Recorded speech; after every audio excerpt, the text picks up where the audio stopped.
அனைவருக்கும் வணக்கம். மனித மதிப்பு மரக்கட்டையிலேருந்து பதிவு. எல்லாருக்கும் நன்றி பிரார்த்தனை பண்ணதுக்கு. இன்றைக்கி வந்து எங்கள் அம்மாவை வந்துட்டு ஈவினிங்காக ஒரு 4:30 மணி போல் நம்ம வந்துட்டு வீட்டுக்கு கூப்பிட்டு வந்துட்டோம். இப்போதைக்கு கொஞ்சம் எல்லாமே நார்மலாக இருக்குன்ட்டு மாத்திரை மட்டும் கொடுத்து அனுப்பியிருக்காங்க.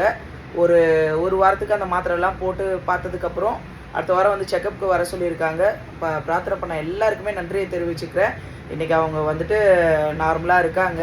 கொஞ்சம் வீட்டில் வந்துட்டு அப்சர்வேஷனில் தான் வச்சுருக்க போகிறோம். கொஞ்சம் அவங்களுக்கு டைமுக்கு என்னென்ன சாப்பிட்ணுன்றத சாட் மாதிரி போட்டு அதுக்கேற்ற மாதிரி தான் அவங்களுக்கு வந்து பார்த்துட்டு பிபி சுகர்லாம் கண்ட்ரோலில் வச்சுக்க போகிறோம். இதுக்கப்புறம் வந்துட்டு என்னன்றதை பார்க்கலாம். அதுக்கப்புறம் நம்ம ஞாயிற்றுக்கிழமை வந்துட்டு பார்வையில்லாத மாற்றுத்திறனாளிகளுக்கு 80 பேருக்கு அன்றைக்கி 80 குடும்பங்களுக்கு வந்து கொடுத்து அனுப்பிட்டோம். மீதி 20 வந்து வச்சுருக்கேன். ஏன்னா அந்த ஃபோட்டோவில் வந்துட்டு அம்மா இருக்க மாட்டாங்க. அதனால் அம்மா கொஞ்சம் நல்லாகி வந்ததுக்கப்புறம் இங்கே வீட்டுக்கு வெளியே வச்சு ஒரு 20 பேர் கொடுத்துடலான்னு சொல்லிட்டு பேலன்ஸ் அப்படியே வச்சுருக்கேன். நான் அதையும் கொடுத்து வெள்ளிக்கிழமை ஈவினிங் வந்து வர சொல்லியிருக்கேன். நான் அதையும் கொடுத்துட்டு உங்களுக்கு எல்லா ஃபோட்டோவும் நான் இணைச்சி ஒரு வீடியோவாக அதை வந்து கொடுத்துட்றேன். ஸோ அதுக்கப்புறம் வந்துட்டு பிரியாணிக்காக காசு கலெக்ட் பண்ணியிருந்தேன். 350 பேருக்குமே நம்மளுக்கு வந்து நேற்று ஒரு மேடம் அனுப்புனதோடு கிடச்சிருச்சு. அதில் வந்து பார்த்தீங்கன்னா அன்றைக்கி வந்து அந்த 80 பேருக்குமே நம்ம வந்து பன்னு பேக்கெட் வாங்கி கொடுத்துட்டோம். ஏன்னா வர்றவங்கள பசியோடு அனுப்ப எனக்கு மனசு இல்லை. அதனால் ஒரு பன்னு பேக்கெட்டாவது கொடுக்கலான்னு சொல்லிட்டு அங்கே பக்கத்துலேயே இருந்ததுனால அங்கே போய் பன்னு பேக்கெட் வாங்கி கொடுத்துட்டோம்.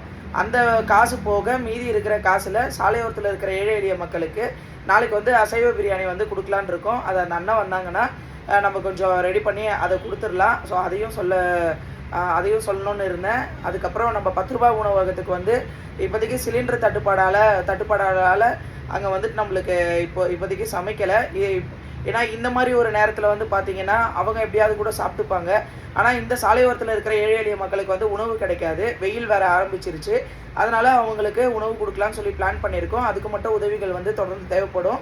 அடுத்த வர திங்கட்கிழமையிலேருந்து நம்மளுக்கு வந்து உதவிகள் தேவைப்படுது. அதுக்கு மட்டும் முடிஞ்சவங்க உதவி பண்ணுங்கள். நம்ம வந்து இங்கேருந்து சமைச்சு கொண்டு போயிட்டு மதிய உணவாவோ இரவு உணவாவோ இல்லை வந்து பழரசம் கொடுக்க ஆரம்பிப்போம். அந்த மாதிரி கூட நம்ம வந்து அவங்களுக்கு வெயில் தாகத்துக்காக கொடுத்துடலாம். ஸோ அதுக்காக உதவிகள் வந்து தேவைப்படுது. முடிஞ்சவங்க உதவி பண்ணுங்கள். அனைவருக்கும் நன்றி.